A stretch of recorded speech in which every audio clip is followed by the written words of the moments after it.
Hey everybody, welcome back to the channel. I appreciate your time. Thank you for watching. The ATF Accountability Act of 2023 has been submitted today by Dan Crenshaw, and it's the bill's attempt to institute an appeal process for manufacturers, sellers of firearms who have received a ruling on their determination letter from the ATF that they don't necessarily agree with.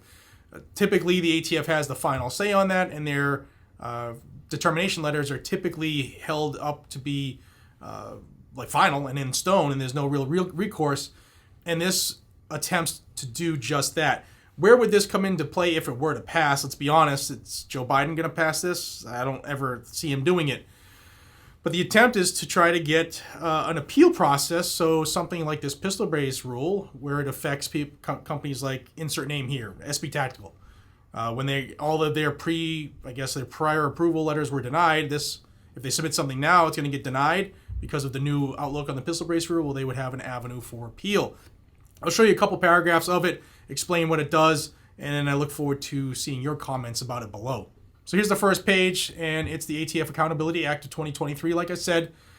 And it looks to do a couple of things. We'll start with paragraph 1. If a licensed manufacturer, licensed importer, or licensed dealer transmits to the Attorney General a product classification request or a written question regarding any regulatory matter, including but not limited to the legal status or classification of a product, regulated business practice, or record-keeping practice under any law administered, in whole or in part, by the Bureau of Alcohol, Tobacco, Firearms, and Explosives, the Attorney General shall, not later than 90 days after the receipt of the request or question, make a ruling or determination in writing on the question and transmit the ruling or determination to the licensee. So that gives them 3 months. Within 30 calendar days after receipt of the copy of the ruling or determination, the licensee may appeal the ruling or determination or a cease and desist letter by filing with the Director of Industry Operations having jurisdiction over the premises of the licensee subject to the license issued and to the license under this chapter, a request for a review of the ruling or determination, which shall include a statement of the reasons for the appeal and the relief requested.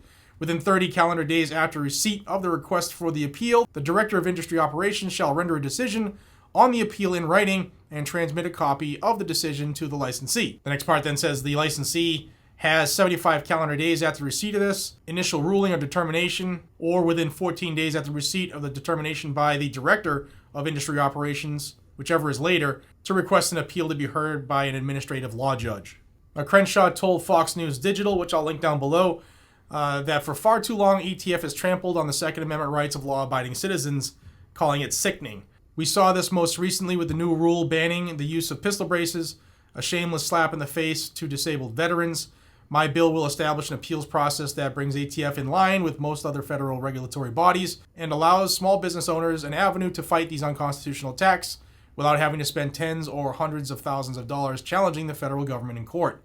Overzealous anti-gun government bureaucrats shouldn't get the final say on blocking Americans from exercising their fundamental rights.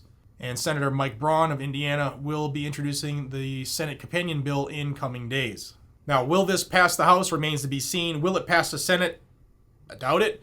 And will Joe Biden sign it? I personally doubt that as well. But we'll see what happens with this bill. There have been a couple whispers about things going forward related to the ATF and their overreach in the pistol brace issue. But we'll see how that all shakes out. If you want to stay in the know about this, how it affects the pistol brace issue, or if it even gets any traction and gets a vote, then subscribe to this channel down below, and I'll bring that information to you whenever it happens. Guys and gals, thank you so much for your time. I appreciate each and every single one of you. Until we see each other again, be safe, stay vigilant, and carry a gun to keep you, your friends, your family, and your community safe, because that's what the Second Amendment is all about. And don't forget, our forefathers died to give us that right. I'll see you all in the next one. Take care.